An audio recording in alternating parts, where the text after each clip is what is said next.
इधर जेटेट को लेकर के एक नई परेशानी शुरू हो गई है। जेटेट होने के लिए कई बार विज्ञापन आया, रद्द हुआ, नियमों का हवाला दिया गया। 2016 के बाद एग्जाम हो नहीं पाया है। लाखों विद्यार्थी बीएड और डीएलएड करके बैठे हुए हैं। ऐसे में नया ड्राफ्टिंग ने और उलझा दिया है। सरकार के अंदर के मंत्री ने ही कई विषयों को अलग कर देने के बाद अब वो सवाल उठा रहे, क्योंकि वोटर भी है।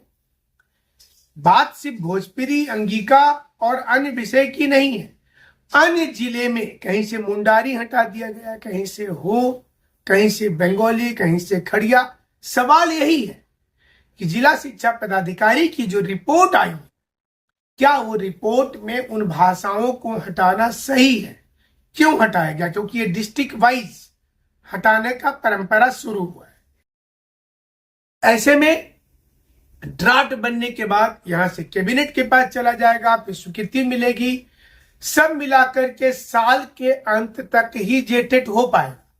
स्टूडेंट फिर से तैयारी के लाइन में आ चुके हैं, लेकिन सवाल ये उठ रहा है कि पूरी नियमावली को दुरुस्त करने में क्या है। हालांकि अलग अलग संगठनों ने आपत्ति जताना शुरू कर दिया है।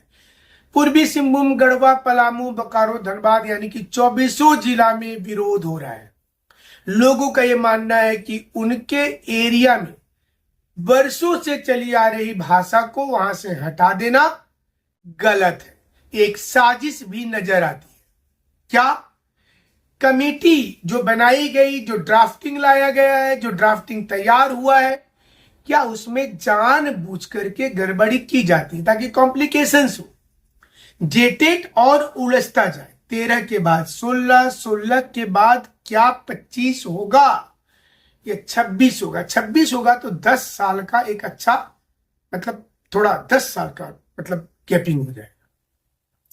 इतना लंबा सोचिए कि मतलब इतना लंबा सरकार टीचर की वैकेंसी ला तो रही है, लेकिन फॉर्म भरवाने के समय नियमावली को दुरुस्त करने में ही दिक्कत आ जा रही है।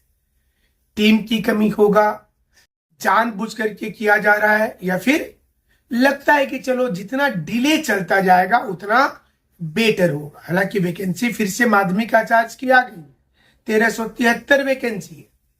उसमें भी विवाद सुन लीजिए। जिस विषय में बीएड आज तक इंडिया में होता ही नहीं है, उस विषय में बीएड का डिमांड किया गया, तो एक कंट्रोवर्सी वहां आ गया। तो ये टीचर बनाने के लिए सरकार कितना कृत संकल्पित है, ये सरकार के काम से, उनके विज्ञापन से नजर आता है।